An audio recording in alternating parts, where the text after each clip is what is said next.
అత్యాధునిక టెక్నాలజీతో నడుము మరియు వెన్నునొప్పికి treatment. Tejas spine care, Somajiguda, Sainikpuri, Gachibowli. యూట్యూబే కదా అని తీసి పక్కన పెట్టేస్తే పేక కోసే పరిస్థితి ఎదురవుద్ది. ఇప్పుడు అలాంటి ఎక్స్పీరియన్సే ఒకటి జరిగింది. పాకిస్తాన్ ఇండియా యుద్ధం పేరుతో జనం అందరూ టెన్షన్లో పడుతుంటే ఒక యూట్యూబ్ ఛానల్ ట్రావెలాగ్ చేసేటువంటి యూట్యూబర్ మాత్రం పాకిస్తాన్తో గూఢచర్యం చేసింది. చివరికి కొంపలు అంటుకున్నాయి. సో ఆ డీటెయిల్స్ ఒకసారి చూద్దాం. ఈ హర్యానాకి చెందినటువంటి యూట్యూబర్ ఈమె పేరు మీద ఈ ట్రావెల్ ఛానల్స్ చేసే వాళ్ళని ఇప్పుడు నమ్మొచ్చా నమ్మకూడదు ఆలోచించుకోండి ఒకసారి. ఎందుకంటే ట్రావెలాగ్స్ పేరుతో దేశ విదేశాలు తిరుగుతున్నారు. ఎక్కడ ఏ కనెక్షన్ తీసుకొని వస్తున్నారో ఎవరికీ అర్థం కావట్లేదు. సో ఏమేంటంటే 2023లో పాకిస్తాన్కి వెళ్ళి కొన్ని వీడియోలు చేసింది. ఆ క్రమంలో ఢిల్లీలో ఉన్నటువంటి పాకిస్తాన్ హై కమిషనర్ సిబ్బందిగా ఉన్న యహసాన్ ఉర్ రెహమాన్ ఆయనతో పరిచయం ఏర్పడింది. అలియాస్ డానిష్ అంటారంట. ఆయనతో సన్నిహిత సంబంధాలు ఏర్పరచుకుంది. దాని ద్వారా ఈమె కమిషన్ ఏజెంట్ల ద్వారా ఒక వీసా పొందింది. ఇక ఒక ఉచ్చులో పడింది అనమాట. అప్పటి నుంచి దేశానికి సంబంధించినటువంటి సున్నితమైన సమాచారం పాకిస్తాన్కి చేరవేస్తోంది అనేది ప్రధానమైనటువంటి అభియోగం. దీనికి పక్కా ఆధారాలు కూడా మన వాళ్ళు సేకరించిన తర్వాత ఈవిడ్ని అరెస్ట్ చేశారు. ఈయనతో పాటు ఒక 5గురు బృందాన్ని అదుపులోకి తీసుకున్నారు. ఇది ఇంకా చాలా ఇంపార్టెంట్ విషయం. ఎందుకంటే ఒకరు కాదు ఇద్దరు కాదు 5గురు అరెస్ట్ కావడం అనేది ఆసక్తికరమైనటువంటి విషయం. ఈమెతో కలిపి 6గురు అనమాట మొత్తం. ఒక లేడీ యూట్యూబరు ప్లస్ 6గురు అరెస్ట్ అయ్యారు. వీళ్ళందరూ చేసిన ఘనకార్యం ఏంటంటే హర్యానా, పంజాబ్ ఈ రెండు కూడా very sensitive Jones.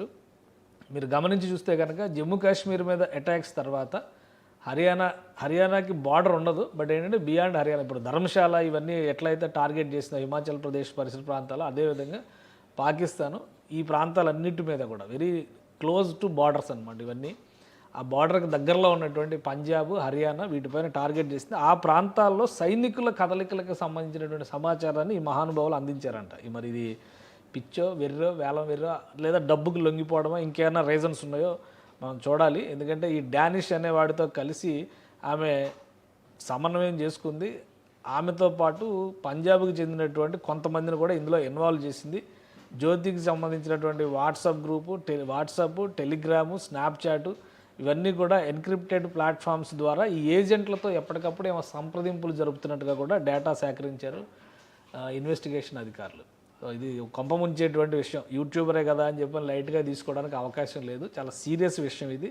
BNS section 152 కింద అధికార రహస్యాల ఉల్లంఘన చట్టం కింద 1923 సెక్షన్ దానిలో ఉన్నటువంటి సెక్షన్ 3, 4, 5 కింద అభియోగాలు నమోదు చేశారు. ఈ తప్పు చేసినట్టుగా ఆమె అంగీకరించిందని చెప్పిన అధికారులు చెప్తున్నారు. సో అదుపులోకి తీసుకున్నారు. పంజాబ్లోని మలేర్ కోట్లాకు చెందినటువంటి గుజాలా, యమీన్ మొహమ్మద్, దేవిందర్ సింగ్ దిల్లాన్, అర్మాన్, బాను నస్రీన్ మొత్తం వీళ్ళందరూ అరెస్ట్ అయిన వాళ్ళు అనమాట. పంజాబ్, హర్యానాకి చెందిన వాళ్ళే మొత్తం ఉన్నారు. ఏదో యూట్యూబ్ సరదాగా వీడియోలు చేసుకుంటున్నారు, ట్రావెలాగ్స్ ద్వారా ప్రజలకు వివిధ ప్రదేశాలను పరిచయం చేస్తున్నారని మనం అనుకుంటాం. వీళ్ళు ఈ విధంగా వెళ్ళి దేశం కొంప ముంచుతున్నటువంటి సంఘటనలు కూడా ఎదురవుతున్నాయి. కాబట్టి వీళ్ళతో చాలా అప్రమత్తంగా ఉండాల్సినటువంటి పరిస్థితి కనిపిస్తుంది. మొత్తం మీద 6గురిని అరెస్ట్ చేశారు.